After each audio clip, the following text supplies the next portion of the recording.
Higit kumulang 1 milyon na ang bilang ng mga international students sa Canada. Marami po mga Pilipino.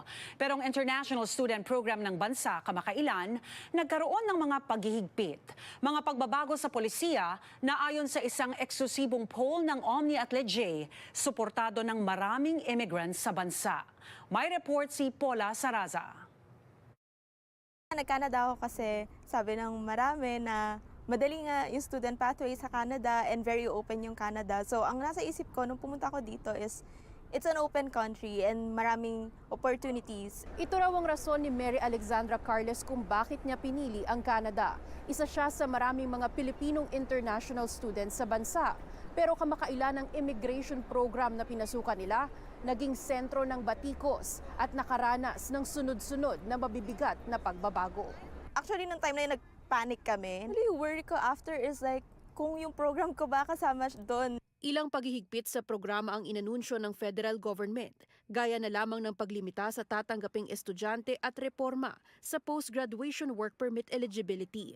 Bago pa man ang mga anunsyong pagbabago, nagsagawa na ng isang eksklusibong poll ang Leger para sa Omni News, kung saan lagpas sa kalahati ng mahigit 1,000 respondents o 67% ang naniniwalang kinakailangan ng mas mahigpit na patakaran sa international student program. From what they've announced, it doesn't seem that your PGWP eligibility will be tied to labor market shortages.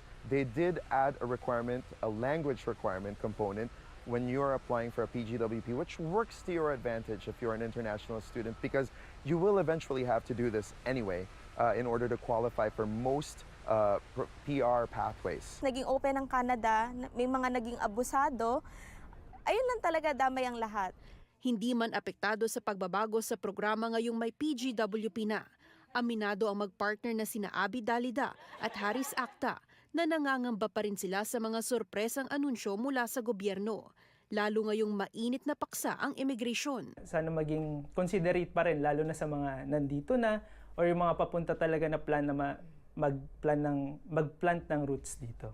Sa kabila naman ng lumalakas na negatibong sentimiento ng publiko, sa survey ng Omni at Leger, 69% ang nagsabing tila nasisisi lamang ang immigrants sa mga krisis na hinaharap ng bansa. Dapat hindi naman sisihin yung mga international student kasi even yung mga immigrants before, meron silang Canadian dream eh. And just like them, yung mga bagong generation ngayon, they also have Canadian dream. It started with a trickle and then the floodgates opened and now everyone's just blaming international students. But if you look at a long view of history, it is traditionally the first scapegoat of societies, immigrants, or those who would be considered as others. 80% sa tumugon sa Omni Leger poll naniniwala magiging pangunahing paksa sa susunod na eleksyon ng immigration. Sa nakikitang trend na paghihigpit ng immigration policies, isang bagay daw ang ikinababahala ni Dangzalan. There is also this demographic reality. Canada's fertility rate is at 1.3%. We are not at a replacement rate for our population. Our workforce is aging. If we do not have a replacement rate, population growth rate, we have a problem if we close off immigration. Nakatakdang ilabas ang 2025 to 2027 Immigration Levels Plan sa Nobyembre, kung saan sa kauna-unahang pagkakataon, kabilang na ang target sa bilang ng tatanggaping mga temporary residents sa Canada. Paula Saraza, Omni News, Toronto.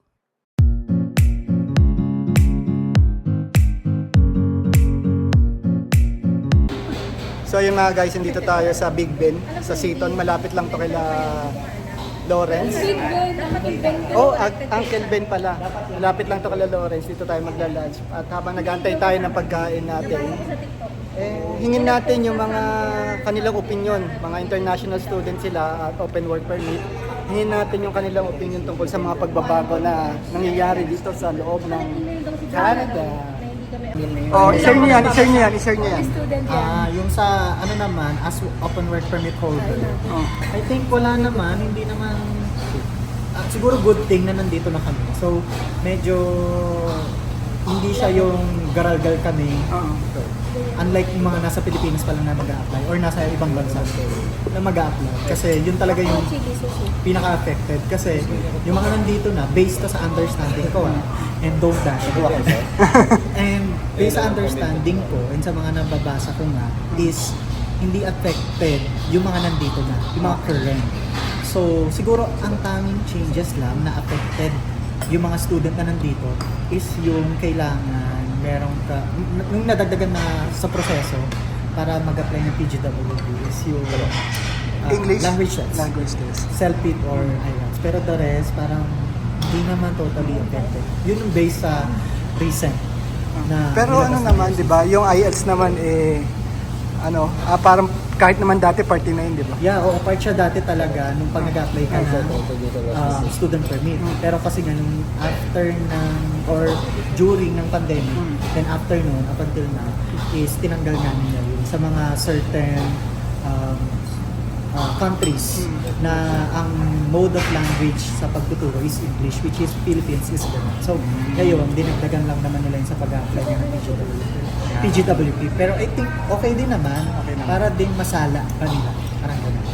So si JC naman as international student, gaano ka ka-apektado sa mga pagbabago? Nung una kinakabahan kami kasi syempre may hindi namin alam kung ano ba kami, affected o hindi. Tapos nung lumabas na, Do you have chili oil? medyo nakahinga ng maluwag. Tsaka yung Bogali, yung school namin, naglabas din ng statement para sa mga international students na Hindi kayo kasama. hindi affected. So, overall, okay naman na. Pero syempre, naano rin kami sa mga tao na nagpa-plan pa lang na pumunta dito. Pero kuya, sa totoo lang, kung magbibigay talaga ako ng advice sa mga mag-apply, I think i-part mo na nila yung Canadian dream nila na mag-apply. Kasi grabe, as in grabe yung nangyayari dito. Though hindi kami affected, pero syempre, yung isipin mo rin talaga yung mga nag-apply. Kasi kawawa talaga, kasi para magsasayang ka lang ng millions. So, ako agree ako dyan na i-part muna. I-part mo na. ngayon. Siguro after 2 years, kapag naging okay na, then after election, kasi election season din kasi dito. So, alam mo yun, nagpapabango sila, yung mga nakaupo. Which is same sa lahat na nangyayari sa bansa, sa iba't ibang bansa. I think lang dito is masyado talaga sila kapag may bago silang regulations, yun agad. Ganun. So yun. Rona, Ako, any word? I'm hungry, joke. Sa akin, paano ba? Kinakabahan kasi syempre kahit papano, 'di ba? Baka mamaya mag-iba na naman dahil paiba-iba nga talaga. Pero sa ngayon, focus muna sa aral talaga. Pero dapat talaga may plano kayo. Like, naplano nyo kahit nag-aaral kayo, iplano nyo na. May plan B kayo, plan C, para sure na meron kayong mapupuntahan after. Pero basta ngayon, focus muna aral talaga. Ano masasabi nyo doon sa mga nagsasabi na dahil sa mga international students, sa mga temporary workers, nawawalan ng trabaho yung mga nandito na? Well, parang somehow, naka-apekto rin naman talaga yun. Kasi syempre, yung mga talagang nagre-reklamo ng mga citizen here or PR, somehow may point. Kasi dumami naman kasi talaga. Pero, sa isang part naman din, alam mo yun, nakakatulong din naman kasi sa economy. Kasi hindi naman porket international student ka rin pumasok or like open work permit, hindi ka na magbabayad ng tax. It's the same. So kung ano yung binabawas sa kanila, yun din ang ibabawas sa naka-open work permit pati sa student. So it's the same. It's just talagang ano lang talaga yung economy. Medyo tagilid. Pero ako as an international student, minsan syempre na-open ka rin. Yeah. Kasi parang gini-generalize nila na parang kasalanan ng mga international student. Hindi siguro yung ko lang, sana wag lahat parang na wag masyadong iba yung mga international student. Kasi kumbaga kanya-kanya naman tayo ng pangarap. Pero ako parang sa akin mas okay sa akin may temporary worker.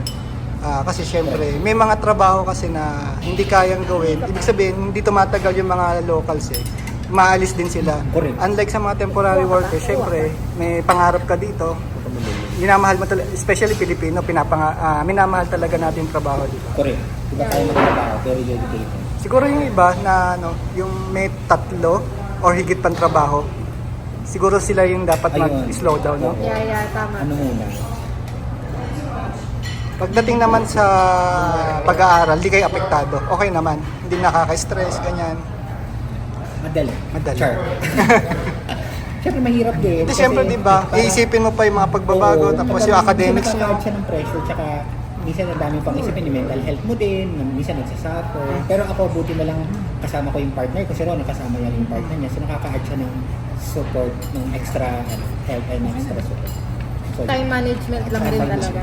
Actually, sa sitwasyon ngayon, ang madalas mabash, yun nga, mga temporary worker, student. Correct. Anong masasabi nyo naman dahil ayaw daw sa inyo ng mga Canadians? Kasi sa inyo daw nagsisimula yung problema. Yung ano ba?